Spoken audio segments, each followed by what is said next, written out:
दोस्तों हमारे चैनल में आप सभी का स्वागत है।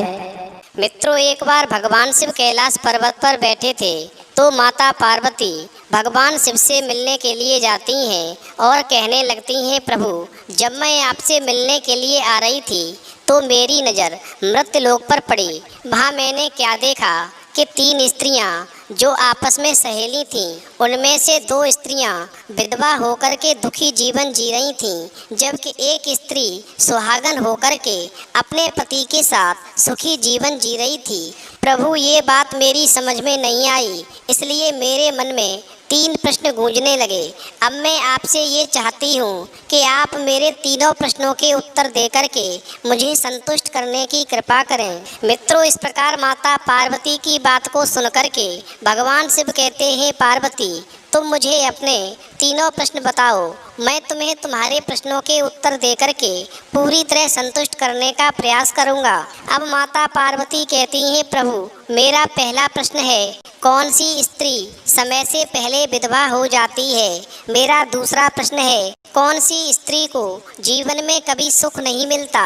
और मेरा तीसरा प्रश्न है, कौन सी चीज़ ऐसी है जो एक पत्नी अपने पति को मांगने से भी नहीं देती? मित्रों, इस प्रकार माता पार्वती के प्रश्न सुनकर के भगवान शिव कहने लगे, पार्वती तुम जिन स्त्रियों की बात कर रही हो उनमें से 2 स्त्रियां विधवा होकर के अपना दुखी जीवन जी रही हैं और वहीं पर एक स्त्री सुहागन होकर के अपने पति के साथ में अपना सुखी जीवन जी रही है। तुम जानना चाहती हो आखिरकार ऐसा क्यों है? तो मैं तुम्हें एक छोटी सी कहानी सुनाता हूँ। इस कहानी को बहुत ही ध्यान से सुनना। आधी अधूरी कहानी सुनने वालों को आधा अधूरा ही ज्ञान प्राप्त होता है जो जीवन में कभी काम नहीं आता, क्योंकि तुम्हारे तीनों प्रश्नों के उत्तर इसी छोटी सी कहानी में समाये हुए हैं। इस कहानी को यदि तुमने ध्यान से सुना तो तुम्हारे तीनों प्रश्नों के उत्तर तुम्हें अवश्य मिलेंगे और तुम्हें संतुष्टि प्राप्त होगी। मित्रों, माता पार्वती कहती हैं, प्रभु मैं आपकी बात से सहमत हूँ, आप कहानी शुरू करो। मैं कहानी को पूरी मन से सुनूंगी और जब तक आप कहानी बोलेंगे तब तक मेरा मन किसी दूसरे स्थान पर नहीं जाएगा।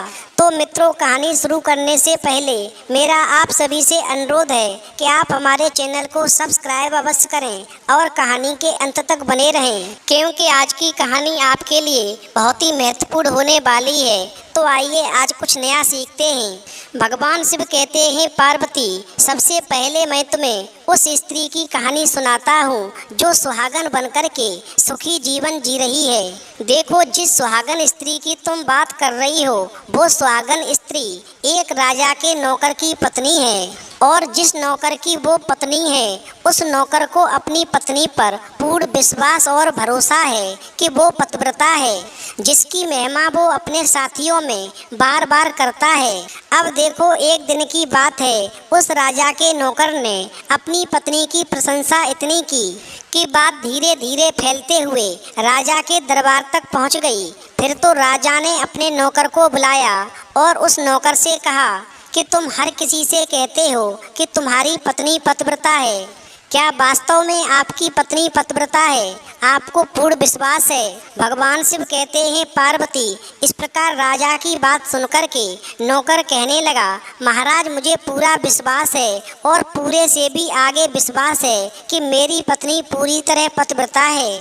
अब उसी समय पर राजा का महामंत्री कहने लगता है, यदि मैं तेरी पत्नी का पतिव्रत धर्म खंडित कर दूं तो तुझे क्या सजा मिलनी चाहिए? फिर तो नौकर ने कहा, यदि तुम मेरी पत्नी का पतिव्रत धर्म खंडित कर देते हो तो महाराज मुझे फांसी लगा देना। अब उधर वो राजा का नौकर भी मंत्री से कहता है, यदि महाराज ये मेरी पत्नी का पतिव्रत धर्म खंडित नहीं कर पाए तो इनको सजा क्या मिलनी चाहिए? तो राजा ने कहा कि मंत्री को भी फांसी की सजा दी जाएगी। भगवान शिव कहते हैं, पार्वती इस प्रकार मंत्री ने स्वीकार कर लिया और नौकर से पूछा कि क्या वस्तु लाऊं जिससे तू माने कि मैं तेरी पत्नी का धर्म खंडित करने में सफल हुआ?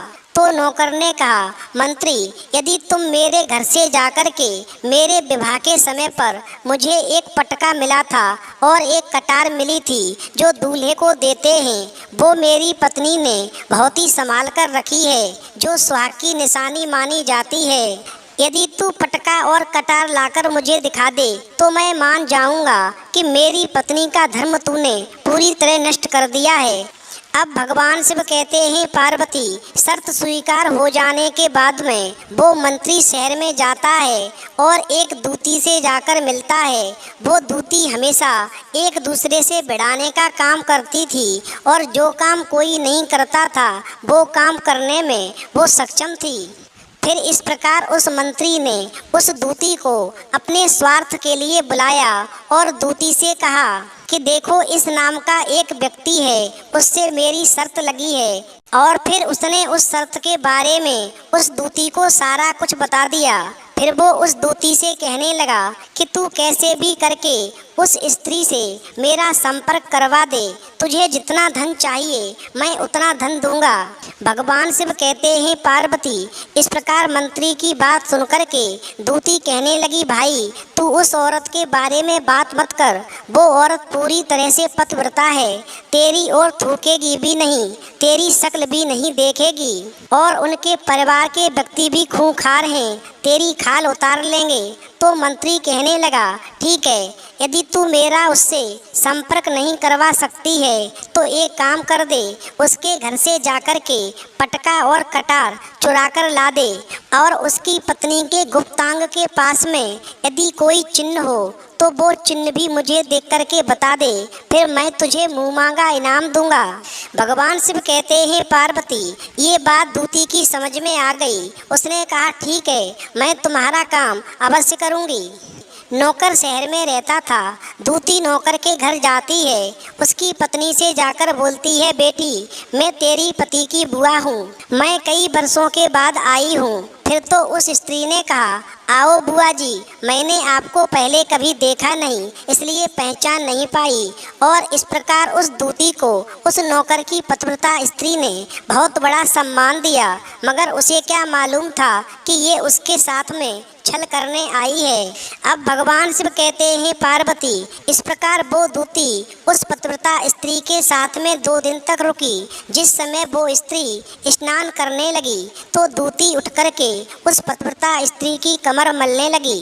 उस पतिव्रता स्त्री ने बहुत मना किया, फिर भी वो दूती नहीं मानी और कहने लगी, मुझे तो बेटी से भी प्यारी लगती हो, तुम मना मत करो, काफ़ी दिनों के बाद में मेरी तुम्हारी मुलाकात पहली बार हुई है। अब ऐसा कहकर के वो दूती मुख पर हाथ फिराने लगी। फिर आँखों को धोने के बहाने से उस दूती ने उस पतिव्रता स्त्री की आँखों पर पानी मार दिया और उस स्त्री की आँखें बंद हो गईं। इस प्रकार गुप्तांग के पास में जांघ पर उस स्त्री के एक तिल था, जो दूती ने देख लिया, बस उसका काम बन गया। उधर स्नान करने के बाद में जब वो पतिव्रता स्त्री रसोई में खाना बनाने गई तो दूती को मौका मिल गया और उसने पटका और कटार उस नौकर के घर से चुरा ली और वहाँ से एकदम से भाग गई।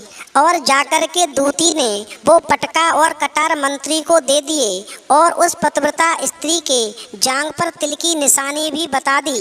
भगवान शिव कहते हैं पार्वती, फिर वो मंत्री पटका और कटार लेकर के सीधा राजा के दरबार में पहुंचा और राजा से जाकर कहा, महाराज मैंने नौकर की पत्नी के पास में 2 दिन बिताए हैं और ये पटका तथा कटार उसी के हाथों से लेकर आया हूँ। फिर तो राजा ने दरबार लगाया और नौकर को बुलाया तथा महामंत्री से सभा में पटका और कटार नौकर को दिखाने के लिए कहा। फिर राजा की आज्ञा पाकर के मंत्री ने उस नौकर को पटका और कटार दिखाई और उसकी पत्नी की जांघ पर तिल भी बताया तो नौकर मान गया कि वास्तव में आज मेरी पत्नी ने अपना पतिव्रत धर्म पूरी तरह से भंग करवा लिया। भगवान शिव कहते हैं पार्वती, फिर तो राजा ने फांसी का दिन 15 दिन के बाद में रख दिया और कहा कि नौकर को 15 दिन के बाद में फांसी पर चढ़ाया जाएगा।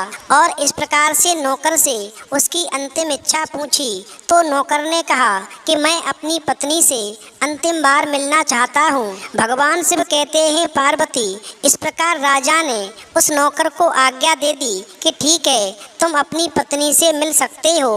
फिर नौकर अपने घर गया और अपनी पत्नी से कहा कि आपने मेरे साथ में बहुत बड़ा विश्वासघात किया। मैंने आपके विश्वास पर मंत्री से ऐसी शर्त लगाई थी कि राजा के दरबार में राजा के सामने मैंने कहा था कि मेरी पत्नी का पतिव्रत धर्म कोई नष्ट कर दे तो मुझे फांसी लगा देना। अब मुझे 15 दिन के बाद में फांसी लगा दी जाएगी। मेरे साथ विश्वासघात करके तुमने ठीक नहीं किया। भगवान शिव कहते हैं, पार्वती, उस पतिव्रता स्त्री ने अपने नौकर पति को सारी बात बताई, मगर उसे विश्वास नहीं हुआ और पुनः वो राजा के दरबार में पहुंच गया। फिर नौकर वापस जाकर के जब पहुंचा तो राजा के दरबार में उसे कैद में डलवा दिया गया। अब उधर नौकर की पतिव्रता धर्म पत्नी ने परमात्मा को याद किया और राजा के दरबार में गई और राजा से नाच दिखाने की आज्ञा मांगी। भगवान शिव कहते हैं, पार्वती, उधर नौकर की पतिव्रता धर्म पत्नी ने परमात्मा को याद किया और अपना भेष बदल करके राजा के दरबार में गई और राजा से नाच दिखाने की आज्ञा मांगने लगी, क्योंकि वो स्त्री बहुत ही सुंदर थी और उधर राजा शौकीन होते हैं। इसलिए राजा ने आज्ञा दे दी कि सभी मंत्री संतरी आदि उपस्थित होकर के इस सुंदरी का नाच करवाने की पूरी व्यवस्था करें। भगवान शिव कहते हैं, पार्वती, फिर तो सब मंत्री महामंत्री राजा आदि दरबार में उपस्थित हुए और फिर उस नौकर की धर्म पत्नी पतिव्रता स्त्री ने जब नाचना शुरू किया तो राजा को उस स्त्री का नाच बहुत ही सुंदर लगा और फिर राजा ने कहा, तुम मुझसे क्या मांगना चाहती हो? तुम जो भी मांगोगी मैं तुम्हें वही दूंगा। भगवान शिव कहते हैं, पार्वती, फिर उस नौकर की पतिव्रता स्त्री ने कहा, महाराज, आपकी सभा में मेरा चोर है जिसने मेरे रुपए लिए थे मगर आज तक वापस नहीं दिए, उसे फांसी की सजा दे दीजिए। अब राजा ने कहा, ठीक है, बताओ मेरे दरबार में तुम्हारा चोर कौन है, उसका नाम क्या है, मैं उसको फांसी की सजा अवश्य दूंगा। भगवान शिव कहते हैं, पार्वती, फिर उस नौकर की पतिव्रता स्त्री ने कहा, महाराज, आपका मंत्री मेरा चोर है, आप इनको फांसी की सजा अवश्य दें। अब उधर जैसे ही मंत्री ने सुना कि ये सुंदरी मुझे अपना चोर बता रही है तो मंत्री कहने लगा, महाराज, मैं कसम खाकर कहता हूँ कि मैंने इसका कभी कुछ नहीं चुराया है, मैंने इसे आज तक कभी देखा ही नहीं है तो मैं इसकी चोरी कैसे कर सकता हूँ, मैंने आज तक इसकी शक्ल ही नहीं देखी है। अब भगवान शिव कहते हैं, पार्वती, जैसे ही मंत्री ने कहा कि मैंने इस सुंदरी की आज तक शक्ल ही नहीं देखी है तो वो सुंदरी कहने लगी, महाराज, यदि ये मंत्री मुझे जानता नहीं है तो आप इससे ये पूछें कि ये पटका और कटार कहाँ से लाया था। मैं उस नौकर की पत्नी हूँ जो आपके यहाँ पर नौकरी करता है और आप मेरे निर्दोष पति को फांसी चढ़ाने वाले हैं। अब मैं आपको पूरी दास्तान सुनाती हूँ। ये जो आपका मंत्री है, इसने मेरे पास में अपनी एक दूती को भेज करके मेरी जांग के तिल का पता लगाया और उसी ने ये पटका तथा कटार चुरा करके इसको ला करके दी और आपके मंत्री के द्वारा भेजी गई दूती जब मेरे घर पर आई थी तो उसने मुझसे कहा था कि वो मेरे पति की बुआ है, वो पहली बार आई है, इसलिए मैं उसको पहचान नहीं सकी। और महाराज, इस प्रकार मैंने उस स्त्री को अपने यहाँ पर बहुत बड़ा सम्मान दिया और अपने यहाँ पर ठहरने की उसकी व्यवस्था की। भगवान शिव कहते हैं, पार्वती, इस प्रकार उस नौकर की पतिव्रता स्त्री की बात को सुनकर के राजा ने दूती को बुलाया। फिर उस दूती ने राजा को सारी सच्चाई बता दी, जिससे राजा ने उस नौकर को बरी कर दिया और मंत्री को फांसी पर चढ़ा दिया। भगवान शिव कहते हैं, पार्वती, इस प्रकार उस नौकर की पतिव्रता स्त्री ने अंत में राजा से कहा, महाराज, मैं अपने पति से बहुत प्यार करती हूँ, मैं एक चरित्रवान स्त्री हूँ, कभी भी मैं अपने पति का नाम तक अपने मुँह से नहीं लेती। अब भगवान शिव कहते हैं, पार्वती, मेरी कहानी पूरी होती है। अब तुम अपने तीनों प्रश्नों के उत्तर क्रमवार सुनो। तुम्हारा पहला प्रश्न था, कौन सी स्त्री समय से पहले विधवा हो जाती है, तो जो स्त्रियां अपने पति का नाम लेती हैं वो समय से पहले विधवा हो जाती हैं, क्योंकि पति का नाम लेने से पति की उम्र कम हो जाती है और समय से पहले ही उनके पति की मृत्यु हो जाती है। ऐसी स्त्रियां जो अपने पति का नाम लेती हैं वो समय से पहले ही विधवा होकर के एक दुखी जीवन जीती हैं। बस यही राज की बात है कि तुम जिन 3 सहेलियों की बातें कर रही थीं उनमें से 2 विधवा थीं और एक ये नौकर की पत्नी थी जो पतिव्रता स्त्री थी।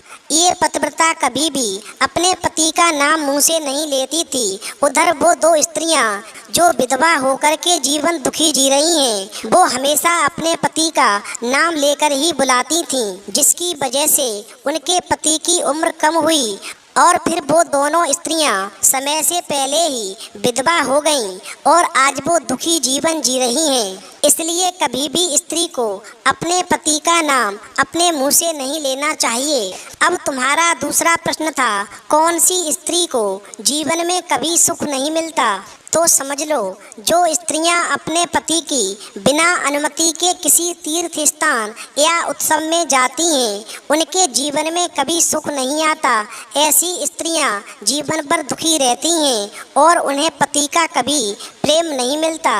अब भगवान शिव कहते हैं, पार्वती तुम्हारा तीसरा प्रश्न था कि ऐसी कौन सी चीज़ है जो एक पत्नी अपने पति को मांगने से भी नहीं देती? तो समझ लो, वो चीज़ गाली है। एक चरित्रवान स्त्री कभी अपने पति को गाली नहीं दे सकती और जो स्त्री गाली देती है वो स्त्री कभी चरित्रवान नहीं होती और ऐसी स्त्री जीवन भर रोती है। उसके जीवन में कभी सुख की घड़ी नहीं आती और समय से पहले ही ऐसी स्त्री विधवा हो जाती है। मित्रों, इस प्रकार कहानी सुनने के बाद में माता पार्वती पूरी तरह से अपने तीनों प्रश्नों से संतुष्ट होकर कहती हैं, प्रभु वास्तव में जो स्त्री चरित्रवान होती है वो कभी दुखी जीवन नहीं जीती, क्योंकि ऐसे घर में लक्ष्मी का सदा वास होता है और वो घर धन धान्य से हमेशा भरपूर बना रहता है। ऐसी स्त्रियां हमेशा घर को स्वर्ग बना देती हैं। तो मित्रों, यदि आपको कहानी पसंद आई हो तो प्लीज़ आप हमारे चैनल को सब्सक्राइब अवश्य करें।